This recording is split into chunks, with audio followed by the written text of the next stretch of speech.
नैब ने बानी पीटीआई और उनकी अहलिया बुशरा बीबी के खिलाफ तोशाखाना रेफरेंस दायर कर दिया। रेफरेंस के मुताबिक बतौर वज़ीर आज़म बानी पीटीआई और बुशरा ने गैर मुल्की सरबराहान से 108 तहाइफ हासिल किए, 14 करोड़ मालियत के 58 तहाइफ अपने पास रखे।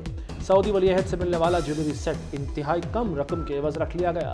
ज्वेलरी सेट की कीमत प्राइवेट फर्द से इंतहाई कम लगवाई गई। ज्वेलरी गिफ्ट की कीमत का तखमीना लगाने वाले सुहेब अब्बासी वादा माफ गवाह बन गए। दबाव में आकर ग्राफ ज्वेलरी गिफ्ट की कम कीमत लगाई, वादा माफ गवाह का बयान।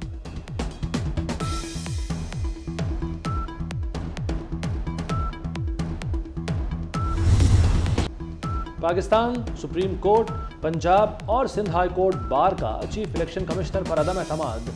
सुप्रीम कोर्ट बार ने सिकंदर सुल्तान राजा से इस्तीफे का मुतालबा कर दिया। एलामिया के मुताबिक मौजूदा हालात में चीफ इलेक्शन कमिश्नर को घर जाना चाहिए। उनके ज़ेरे निगरानी शफाफ इंतखाबात मुमकिन नहीं।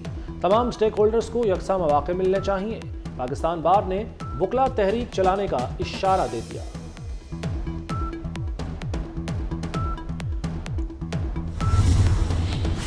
हल्का बंदियों से मुतल्लिक केसेस इलेक्शन के बाद सुने जाएंगे। कायम मकाम चीफ जस्टिस सरदार तारिक की सरबराही में बेंच का फैसला।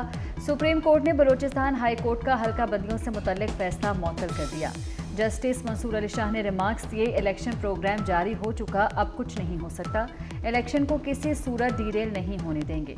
जस्टिस अता मिनल्लाह ने कहा कि इलेक्शन में कोई ताखीर नहीं होनी चाहिए।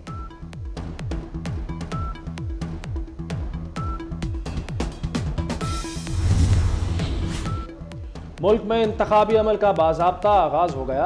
इस्लामाबाद में कागजात नामजदगी की वसूली। कौमी असम्बली की 3 नशिस्तों पर 82 फॉर्म वसूल किए गए। बिलावल भुट्टो कौमी असम्बली के 2 हल्कों से इलेक्शन लड़ेंगे। सरबराह IPP जहांगीर तरीन ने कागजात नामजदगी वसूल कर लिए।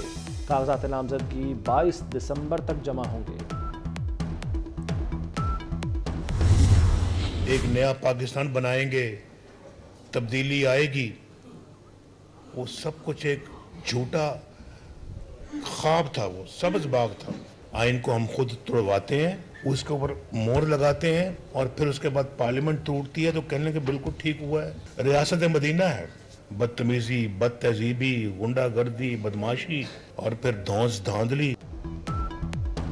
जजेस ने आइन शिकनों को खुद हार पहनाए। पार्लियामेंट टूटने पर कहा ठीक हुआ। नवाज शरीफ की पार्लिमानी पार्टी के इजलास में गुफ्तगू। बोले उन्हें साबिका जजेस के जरिए जेलों में डाला गया। कहा गया नवाज शरीफ जेल से निकला तो 2 साल की मेहनत ज़ाया हो जाएगी। कौम को पता चलना चाहिए वो मेहनत क्या थी। भारत या अमेरिका ने नहीं, हमने खुद अपने पांव पर कुल्हाड़ा मारा। नया पाकिस्तान तब्दीली का नारा झूठ और फ्रॉड था। अल्लाह ने मौका दिया तो मुल्क को गर्दाब से निकालेंगे। तो कातिल है, they always return to the scene of the crime। मगर इस लाहौर हाई कोर्ट में जो मजलूम है, जो विक्टिम है, तो दो नस्ल हमारे आपके पास आते रहे इंसाफ मांगने के लिए। इंशाअल्लाह ताला इतने सालों बाद कायदे अवाम शहीद जुल्फिकार अली भुट्टो को इंसाफ दिया जाएगा। इंशाअल्लाह इस मुल्क के अवाम को इंसाफ दिया जाएगा। भुट्टो के कातिल हाई कोर्ट और सुप्रीम कोर्ट के जज थे। लाहौर हाई कोर्ट जुल्फिकार भुट्टो की फांसी का क्राइम सीन था। बिलावल भुट्टो का हाई कोर्ट बार से खिताब। केस उठाने पर चीफ जस्टिस काजी फाइज ईसा का शुक्रिया। कहा 2 नस्लों से इंसाफ मांग रहे हैं, उम्मीद है जज अपने जजेस के खून के दाग धोएंगे। अब किसी वज़ीर आज़म से भुट्टो जैसा सलूक नहीं होगा। इलेक्शन साफ और शफाफ होंगे। निगरान वज़ीर आज़म अनवारुल हक काकड़ की यकीन दहानी। कहते हैं इंतखाबात इलेक्शन कमीशन कराएगा। निगरान हुकूमत पर दाव की बात मुनासिब नहीं। सियासी जमातों का बयानिया सच हो सकता है और नहीं भी। दहशतगर्दों ने बलोचिस्तान के हर तबके को निशाना बनाया। मुकाबला सबको मिलकर करना होगा। दुश्मन एक हैं, हम में तफरीक नहीं होनी चाहिए।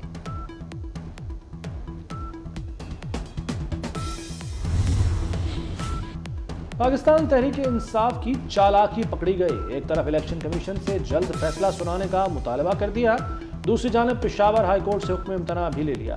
अदालत ने इलेक्शन कमीशन को 21 दिसंबर तक कार्रवाई से रोक दिया। इलेक्शन कमीशन ने PTI इंट्रा पार्टी इंतखाबात पर एतराज़ात से मुताल्लिक फैसला महफूज कर लिया।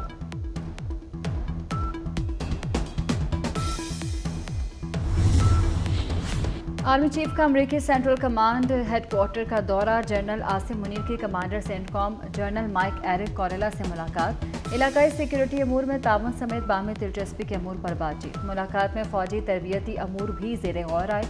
दोनों जानिब से तरबियती राब्तों को फ़रोग़ देने पर इत्तफाक हुआ। आर्मी चीफ ने सेंटकॉम जॉइंट ऑपरेशंस सेंटर का भी दौरा किया।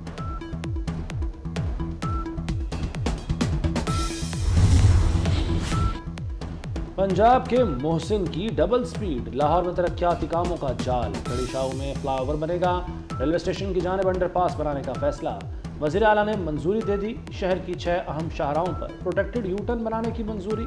कादिर तोपाश चौक, गजुमत्ता, मिश्तर, खोखर और जोड़े पुल चौक पर यूटर्न बनेंगे। मुल्तान रोड की हैवी ट्रैफिक को M2 मोटरवे की तरफ मोड़ने पर इत्तफाक।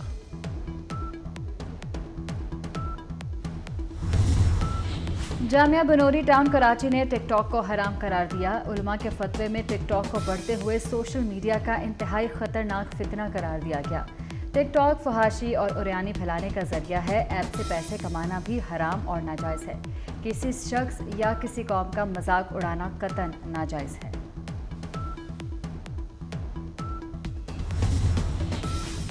गैस चोरी पर भी फतवा आ गया। गैस चोरी न करें, ये गुनाह है। बलूचिस्तान के उलमा ने गैस चोरी को हराम करार दे दिया। गैस की चोरी से गर्म किए गए पानी से ना वुज़ू जायज़ है, ना इबादत कबूल होंगी। पंजाब कुवैत को हाई प्रोटीन चारा एक्सपोर्ट करेगा। हाई प्रोटीन अल्फा चारे की काश्त बढ़ाने के इक़दाम की मंजूरी। चारे को साइंटिफिक तरीके से खुश्क करके महफूज किया जाएगा। वज़ीर आला मोहसिन नकवी को इजलास में ब्रीफिंग। वज़ीर आला ने कहा कि बीफ और मटन की एक्सपोर्ट बढ़ाने का भरपूर पोटेंशियल इस्तेमाल करने की ज़रूरत है।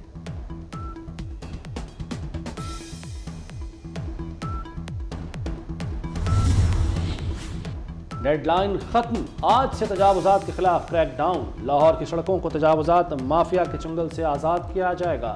वज़ीर आला मोहसिन नकवी का बिला तफरीक एक्शन का हुक्म। ज़िला इंतज़ामिया और मुतल्लिका इदारों ने तैयारी कर ली। ताजिर बरादरी ने तजावुज़ात के खिलाफ ऑपरेशन की हिमायत कर दी। न्यूजीलैंड के खिलाफ सीरीज के लिए 17 रुकनी कौमी स्क्वाड का ऐलान। इंतखाब पर यारी दोस्ती के बाद रिश्तेदारी और ताल्लुकदारी का टैग लग गया। नौजवान अब्बास अफरीदी, भारी भरकम आजम खान और तीसरे विकेट कीपर हसीबुल्ला की सिलेक्शन पर उंगलियां उठ गईं।